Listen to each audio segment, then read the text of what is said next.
샬롬, 지난밤 평안하셨습니까? 바람이 많이 불고 비가 계속 내리고 있습니다. 안전과 건강에 유의하시기 바랍니다. 독감과 감기가 심하게 유행하고 있습니다. 하실 수만 있다면 공공장소에서는 마스크를 꼭 착용하시기 바랍니다. 오늘 본문에는 여러 다양한 주제들이 등장합니다. 지혜를 팔지 말고 살아. 부모에게 효도하라. 유혹을 조심하라. 다른 사람에게 본이 되어라. 악인의 형통을 부러워하지 말라 등등의 다양한 내용들이 언급되고 있습니다. 하지만 그 중에서도 가장 많은 내용을 차지하는 것은 술에 관한 내용입니다. 본문 20절과 21절 그리고 29절부터 35절까지가 바로 술에 관한 내용입니다. 오늘은 이 술에 관한 내용을 살펴보기에 앞서 본문 17절과 18절에 나오는 악인의 형통을 부러워하지 말라는 말씀을 잠시 먼저 살펴보겠습니다. 이 두 말씀을 제가 공동번역 성경으로 읽어보겠습니다. 남이 못된 일 하는 것을 부러워하지 말고 날마다 야훼를 두려워하여 섬겨라. 그래야 바라던 일이 허사가 안 되고 앞길이 열린다. 성경은 이와 같이 여러 차례 우리에게 악인의 형통을 부러워하지 말라고 말합니다. 시편 73편의 기자는 악인의 형통으로 인하여 자신이 거의 넘어질 뻔했다고 말합니다. 왜냐하면 그들은 죽을 때도 고통이 없고 항상 모든 일들이 만사형통하기 때문입니다. 쉽게 말해 그들은 하나님도 믿지 않으면서 악한 일도 행하면서 하는 일이 다 잘 된다는 것입니다. 이에 자신의 믿음이 흔들릴 뻔했다고 고백하는 것입니다. 하지만 시편의 기자는 하나님의 성소에 들어가서야 비로소 그들의 종말을 깨닫게 됩니다. 다시 말해 악인의 형통은 우리 눈에 보기에는 영원해 보이지만 그들은 반드시 하나님의 때에 하나님의 방법으로 심판을 당한다는 것입니다. 즉 우리 성도들은 죄인들의 일시적 형통에 미혹되어서는 안 됩니다.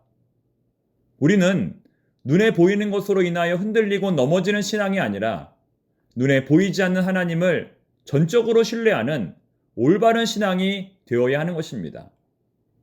다시 한번 이 말씀을 통하여 우리 내면의 중심이 어디에 있는지 한 번 더 돌아볼 수 있기를 바랍니다. 그럼 앞서 말씀드린 것처럼 오늘 본문에 가장 많은 내용을 차지하는 술에 관한 내용을 살펴보겠습니다. 사실 성경에는 돈에 관한 말씀이 많이 나오듯 술에 관한 말씀도 많이 기록되어 있습니다. 또 그 구절들 가운데는 술에 대하여 긍정적으로 언급하는 내용도 있습니다. 전도서 9장 7절은 너는 가서 기쁨으로 내 음식물을 먹고 즐거운 마음으로 내 포도주를 마실지어다 라고 가르칩니다. 시편 104편 14, 15절은 하나님이 사람의 마음을 기쁘게 하는 포도주를 주셨도다 라고 말씀합니다. 아모스 9장 14절은 자신의 포도원에서 마시는 포도주는 하나님의 축복의 표시라고 말씀합니다. 결정적으로 이사야 55장 1절은 포도주와 젖을 사라고 성도들을 격려합니다. 뿐만 아니라 우리 예수님은 물을 포도주로 만드셨습니다. 예수님은 물을 포도주로 만드셨을 뿐만 아니라 본인이 포도주를 직접 드시기도 했습니다. 성찬식도 포도주로 했습니다. 성경이 쓰여지던 당시에는 먹는 물이 깨끗하지 않았습니다. 현대와 같은 정화시설이 없었기 때문에 물에는 종종 박테리아, 바이러스, 그리고 온갖 종류의 오염물질이 가득했습니다. 오늘날 가난한 제3세계 국가들 역시 비슷한 상황입니다. 그 결과 그들은 종종 포도주를 마셨는데 그것은 물보다 오염 가능성이 훨씬 적었기 때문입니다. 특히 디모데전서 5장 23절에서 바울은 디모데에게 물을 그만 마시고 아마도 물이 디모데의 위장 문제를 일으켰던 것으로 추정이 됩니다. 그 대신 포도주를 마시라고 지시했습니다. 그렇다면 우리는 어떻게 해야 할까요? 포도주는 먹어도 되고 소주와 맥주, 양주, 폭탄주는 절대로 먹어서는 안 되는 것일까요? 네, 절대로 먹어서는 안 됩니다. 특히 공공장소에서 다른 사람들과 함께 먹어서는 절대로 안 됩니다. 세계 어느 나라에 가도 우리나라처럼 쉽게 술을 구입할 수 있는 나라는 없습니다. 술을 마시는 것이 이렇게 쉽게 허용되는 나라는 없습니다. 음주운전, 그것은 그 어떤 죄보다 강하게 다스려야 합니다. 여러분, 가급적 술을 삼가시고 정말 드시고 싶다면 집에 가셔서 혼자 드시기 바랍니다. 에베소서 5장 18절 말씀입니다. 술 취하지 말라. 이는 방탕한 것이니 오직 성령으로 충만함을 받으라. 여러분, 우리는 술에 충만할 것이 아니라 성령에 충만해야 합니다. 그리고 성경에도 충만해야 합니다. 술 취하지 않은 것으로 만족하지 말고 성령과 성경에 충만하기 위해 노력해야 합니다. 오늘의 본문은 술 취함의 결과가 멸망이라고 말합니다. 멸망, 죄라고 말합니다. 본문 32절을 보면 술 취하여 정신 못 차리는 사람은 이렇게 될 것이라고 말합니다. 그것이 마침내 뱀같이 물 것이요 독사같이 쏠 것이며 또 내 눈에는 괴이한 것이 보일 것이요 내 마음은 구부러진 말을 할 것이며. 이처럼 완전히 술에 중독되어 정신을 차리지 못하는 것은 명백한 죄입니다. 아무리 이해하려 해도 술 취하여 필름이 끊긴 상태는 하나님의 영광을 위한 행동으로 보기가 어렵습니다. 그러나 여기서 우리가 꼭 유의해야 할 것은 이 주초의 문제를 우리 신앙의 경건의 문제와 지나치게 연결해서는 안 된다는 것입니다. 마치 술, 담배 하는 사람은 불경건한 사람, 술, 담배 안 하는 사람은 경건한 사람, 이러한 공식은 맞지 않는다는 것입니다. 브라질의 기독교인들은 예수를 믿는 순간 두 가지를 끊는다고 하지요. 그것은 커피와 축구입니다. 우리나라 사람들 중에도 커피와 축구를 좋아하시는 분들이 많겠지만 브라질 사람들에게 커피와 축구는 생명과도 같습니다. 목숨과도 같습니다.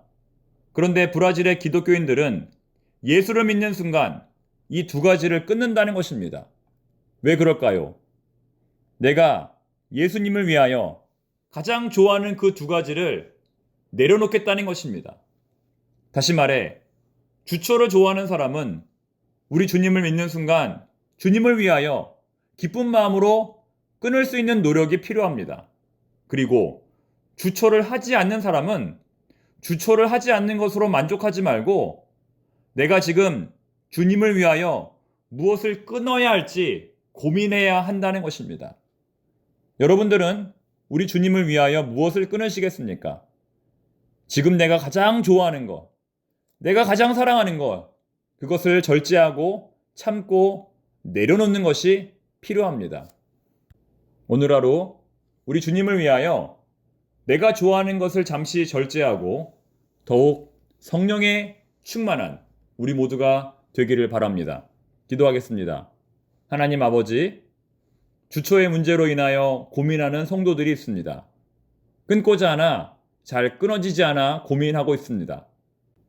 이제는 억지로가 아니라 주님을 사랑하는 마음으로, 기쁜 마음으로 잠시 내려놓을 수 있도록 절제의 힘을 더하여 주시옵소서. 주초를 하지 않는 사람들도 주초를 하지 않는 것으로 만족하지 말고 지금 내가 주님보다 더 사랑하는 것은 무엇이 있는지 돌아보고 내려놓게 하옵소서. 예수님의 이름으로 기도드립니다. 아멘.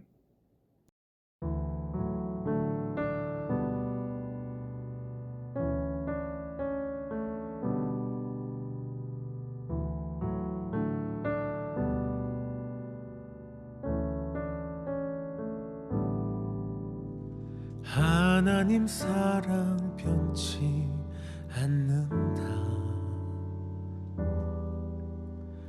하나님 사랑 변치 않는다. 세상 다 변하고 날 버린다 해도 하나님 사랑 변치 않는다. 하나님 내 길 인도하신다. 하나님 내 길 인도하신다.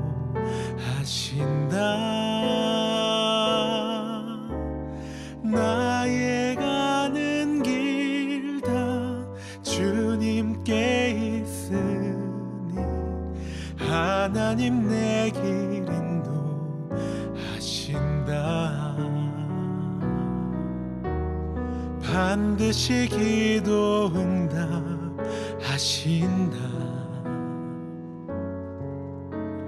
반드시 기도 응답하신다. 때론 나의 뜻과 다른 길이라도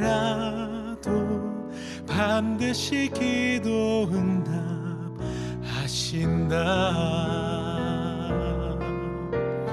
하늘의 것을 구하면 산다. 하늘의 것을 구하면 산다. 세상 헛된 것에 소망 두지 말고 하늘의 것을 구하면 산다. 하늘의 것을 구하면 산다.